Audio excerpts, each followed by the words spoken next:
है ज़्यादा अंदर तुम।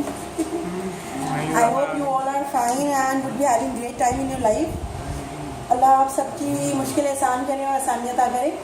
अच्छा, आगे मैं ये शुरू करूँगी कि मैं इस कोर्स में क्यों I was sent to mister Sagir for a reason. ठीक है, मेरा आना इनकी लेक्चर्स में शायद दैट वॉज अ रीज़न, और वो रीज़न यही है कि माइन्यूट सा एक पॉइंट रह गया था जो अब निकल जाएगा इंशाअल्लाह ताला।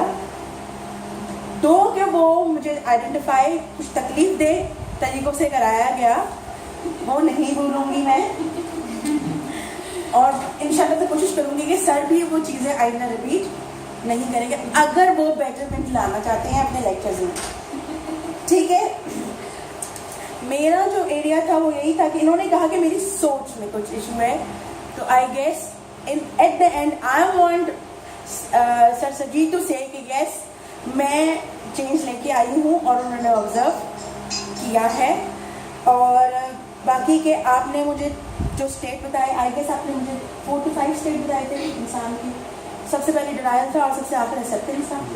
ठीक है, इट इज़ रियली ट्रू कि जब तक आप डिनायल स्टेट में रहते हो तो आप चेंज ला नहीं सकते, और जब तक आप एक्सेप्ट नहीं करते हो तो आप बाकी चेंज नहीं ला सकते। ये दोनों चीज़ें बहुत इंपॉर्टेंट है।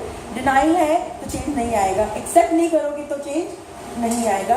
तो एग्जैक्टली चेंज किया, तो एक्सेप्ट किया तो चेंज आएगा इंशाल्लाह ताला, और सर को दिखाऊंगी और इंशाल्लाह ताला सर के साथ काम भी करेंगे। और टाइम टिपोलॉजी बहुत अच्छा था, इस तरह मैं काम करती हूँ, पर मुझे पता नहीं था कि इसको बोलते क्या है। सर ने इसका बताया कि वाकई एक हाइपर एक्टिव आदमी को अपने टाइम को किस तरह मैनेज करना चाहिए, वो टाइम टिपोलॉजी से मैंने सीखा। और बिजनेस प्लान एक वंडरफुल तरीका बताया उन्होंने, एक चीज़ जो उन्होंने मुझे दिखाई कि एक बिजनेस प्लान कैसे तैयार करना है अपना, प्रिसाइज तरीके से कंसाइज करके उन्होंने बताया। बहुत ज़बरदस्त चीज़ थी। और लास्ट क्लास जो थी वो लॉजिक्स के ऊपर थी और लॉजिकल थिंकिंग डेवलप करनी थी। तो सर ने इसको मैथमेटिक्स कहा था, लेकिन मैं उसको लॉजिकल थिंकिंग बोलूँगी। On the whole it was a great journey which happened with me along with sir Sagir और सर मैम सारा।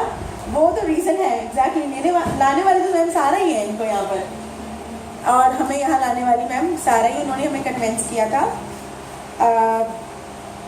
एट द एंड मैं यही बोलूँगी, thank you so much everyone, specially sir Sagir, कि I was one of the most irritating student, और इन्होंने मुझे bear किया। और एट द एंड मैं ये बोलूँगी, thank you so much, thank you so much, thank you so much.